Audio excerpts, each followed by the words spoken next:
In a poll of 1,000 people, we asked, in an ideal world, if you were to share out the wealth of the country, what would you think is fair or equal?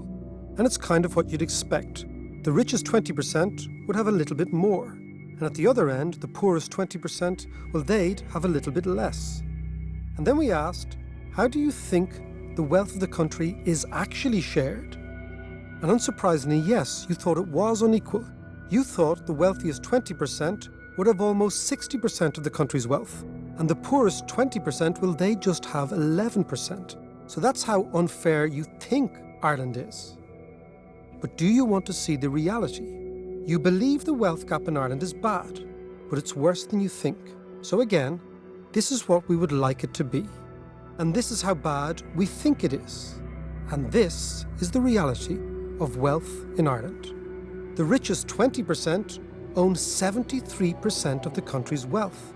And the poorest 20%, they don't own the 11% you think they do. They own a meager 0.2%.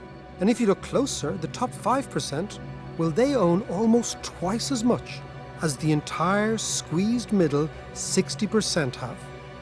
And remember, these aren't just economic statistics.